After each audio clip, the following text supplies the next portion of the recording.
हैं दिनेश प्रताप सिंह के, जो कि बीजेपी कैंडिडेट हैं। राहुल गांधी के सामने वो इस बार कैंडिडेट हैं। वहां की तस्वीरें दिखा रहे थे। एक और कैंडिडेट हैं, हैवीवेट हैं बीजेपी की, स्मृति ईरानी। उनके घर के बाहर, अमेठी में जो उनका घर है, उनके घर के बाहर मौजूद हैं मेरी सहयोगी अनुपमा झा। अनुपमा, आज आपका भी काम जरा चुनौतीपूर्ण रहने वाला है।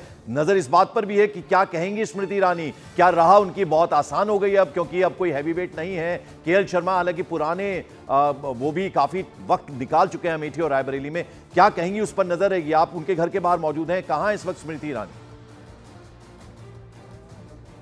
बिल्कुल पंकज, देखिए हर किसी की निगाहें अब इस बात पर टिकी हुई है कि आखिर स्मृति ईरानी की तरफ से क्या कुछ कहा जाता है। क्योंकि जैसे कि केएल शर्मा ने मीडिया से बातचीत की, उन्होंने साफ तौर पर कहा कि देखिए मैं गांधी परिवार को निराश नहीं होने दूंगा और मैं अपनी जीत को लेकर आश्वस्त हूं। लेकिन ये बात दरकिनार नहीं की जा सकती कि स्मृति ईरानी जो है वो कहीं ना कहीं अगर तराजू में तोला जाए तो वो स्मृति ईरानी का वेट जो है वो ज्यादा होगा। और यही जनता के बीच में हमने देखा। अभी थोड़ी देर पहले जब हमने जनता से बात की तो उन्होंने साफ तौर पर कहा कि देखिए नाराजगी हमारे अंदर है। उन्होंने कहा कि राहुल गांधी कम से कम यहाँ से चुनाव तो लड़ते, चाहे हारते या जीतते, लेकिन हमारी ये कोशिश रहती कि हम जो है कहीं ना कहीं राहुल गांधी को जिताने की पूरी कोशिश करते। और ये आज की बात नहीं है, कल भी जब हमने जनता से बात की थी, यानी कि अमेठी के अलग अलग लोगों से हम लगातार बात कर रहे हैं, वो ये कह रहे कि कम से कम चुनाव तो लड़ते राहुल गांधी, चाहे हार मिलती या जीत मिलती, लेकिन हमारी तरफ से। अनुपमा, घर के बाहर है तो थोड़ा जरा घर दिखाइए ना। स्मृति ईरानी की बात करें, बिल्कुल बिल्कुल मैं आपको तस्वीर दिखाती हूँ। चंदन, एक बार स्मृति ईरानी का आवाज दिखा दीजिए जरा।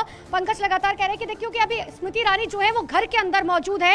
हालांकि ये दरवाजा बंद है। लगातार हम ये कोशिश करें कि एक बार स्मृति ईरानी के घर में जो है जाकर उनसे बातचीत की जाए, क्योंकि 11 बजे से जो है उनके कार्यक्रम तय है। लेकिन इन सबके बीच में आज आप ये समझिए कि खुली चुनौती जो है स्मृति ईरानी ने कांग्रेस और राहुल गांधी को दी थी, जिसमें उन्होंने कहा था कि कांग्रेस या गांधी परिवार में से कोई भी शख्स जो है वो अमेठी में मुझे चुनाव हराकर दिखा दे। लेकिन ऐसा हुआ नहीं। और देखिए सबसे बड़ी बात यह है कि अखिलेश यादव ने खुद राहुल गांधी से फोन पर बातचीत की थी। उन्होंने कहा था कि आप उत्तर भारत में जो है चुनाव लड़िए, यूपी की किसी सीट पर चुनाव लड़िए। लेकिन उन्होंने वो सीट चुनी जो सबसे ज्यादा रिजर्व, सबसे ज्यादा सेफ सीट थी, और वो थी रायबरेली की। ये बात वो बहुत अच्छे से जानते थे कि अगर रायबरेली सीट से वो चुनाव लड़ते हैं तो इसमें कोई दो राय नहीं है कि रायबरेली की जनता कांग्रेस के साथ जाएगी। रायबरेली की जनता जो भी उम्मीदवार होगा कांग्रेस का, उसके साथ जाती हुई दिखाई देगी। और अब सबसे बड़ी बात यह होगी कि आज जो है स्मृति ईरानी के तमाम कार्यक्रम है। हालांकि इससे पहले भी वो मंच पर लगातार जो है कांग्रेस को लेकर राहुल गांधी, प्रियंका गांधी पर कटाक्ष करती रही। लेकिन जब आज वो मीडिया से बात करेंगी, क्या उनकी तरफ से ये कहा जाएगा कि राहुल गांधी डर गए हैं, कि उन्होंने जो है ये रण छोड़ दिया है? क्योंकि ऐसी बातें वो पहले भी कहती हुई आई है। हालांकि आज जब स्मृति ईरानी से बात होगी थोड़ी देर बाद, हम जरूर कोशिश करेंगे स्मृति ईरानी से बातचीत करने की, उनकी बात जनता तक पहुंचाएंगे कि आखिर स्मृति ईरानी जो है वो क्या कुछ सोचती है। बिल्कुल, तो न्यूज 18 इंडिया पर हम सबसे पहले आपको तस्वीरें दिखाएंगे राहुल गांधी, सोनिया गांधी, मल्लिकार्जुन खड़गे की। अब से कुछ देर में रायबरेली में पहुंचने वाले हैं वो हैं। और जैसा अनुपमा बता रही थी, स्मृति ईरानी के घर के बाहर मौजूद हैं। स्मृति ईरानी क्या कहती हैं, उनकी बात भी न्यूज 18 इंडिया पर सबसे पहले हम आपको सुनवाने की कोशिश करेंगे। इस बीच आपको बता दें, बीजेपी नेता गिरिराज सिंह ने भी राहुल गांधी पर बड़ा हमला बोला। गिरिराज सिंह ने कहा, राहुल जहां से हारते हैं दोबारा वहां नहीं जाते, यानी दोबारा वहां का रुख नहीं करते। अमेठी से हारे तो अमेठी छोड़ दिए, रायबरेली से भी हार जाएंगे तो गांधी फैमिली रायबरेली भी छोड़ देगी, ये कहा है गिरिराज सिंह ने। सुनते हैं क्या कहा उन्होंने। देखिए क्या करना है, गांधी परिवार अब जहां से हारती है वहां फिर दोबारा नहीं जाती। अब जैसे अमेठी से हार गया, राहुल गांधी हार गए, अब अमेठी छोड़ दिए। इस बार रायबरेली भी हारेंगे, वहां छोड़ देंगे। मैं तो पहले ही कहा कि बहादुर जफर शाह मुगलिया सल्तनत के अंतिम बादशाह थे, तो उसी तरह से रायबरेली भी ये गांधी फैमिली का ये अंतिम बादशाह।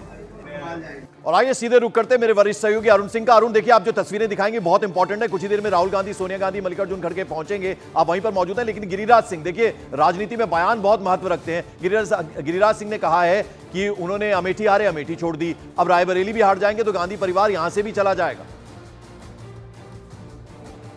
देखिए एक्सपेक्टेड था, भारतीय जनता पार्टी को मौका मिला है, चूंकि अमेठी से राहुल गांधी नहीं लड़ रहे हैं, इसलिए उनके पूरी फोर्स से, फुल फोर्स से वो इसको मुद्दा बनाएंगे। और वो उनकी राजनीतिक एक तरह से रणनीति है।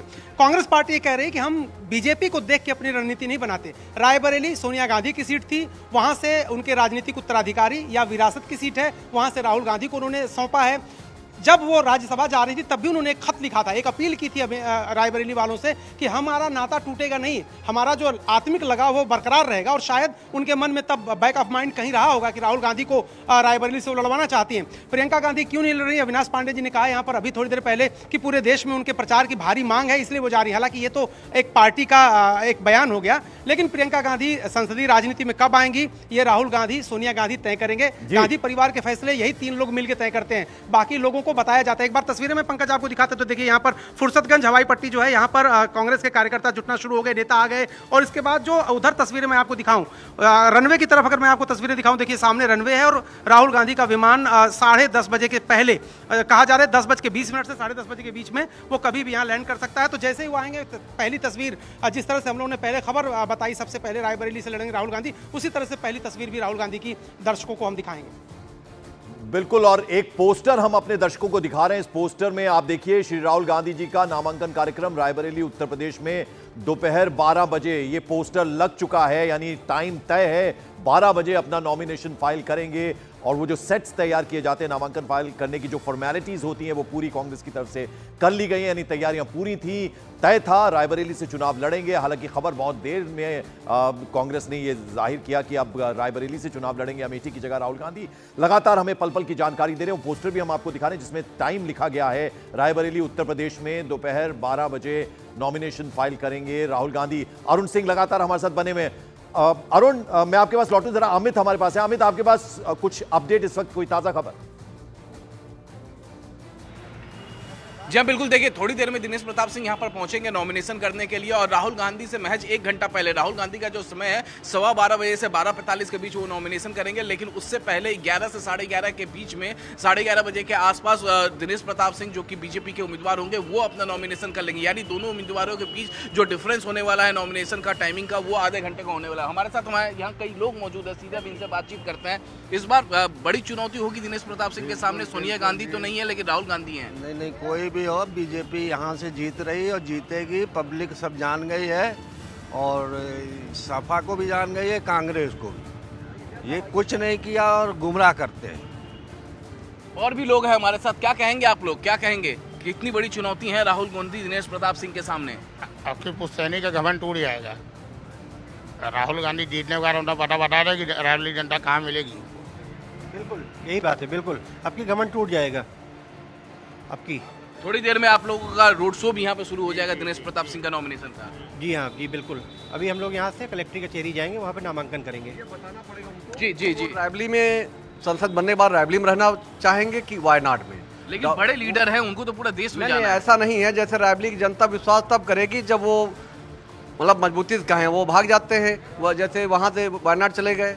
अब ये कैसे हम भरोसा करें? अमेठी से हारे तभी तो वायनाड गए। अब ये रायबरेली में रहेंगे आगे चल के, हम कैसे जानेंगे? क्या भरोसा? जी, आप कुछ कह रहे थे। रायबरेली में अब इतिहास उनका खत्म, उनका इतिहास खत्म। लेकिन उनकी फैमिली कहती है कि जो डेवलपमेंट वर्क रायबरेली में हुआ है उन्होंने किया है। समय पहले का था कि आज की डेट में वो कुछ नहीं कर पाएंगे और ना ही। तो देखिए, ये बीजेपी के कार्यकर्ता हैं जो जाहिर तौर पे बिल्कुल बीजेपी के कार्यकर्ता हैं, सपोर्टर्स हैं दिनेश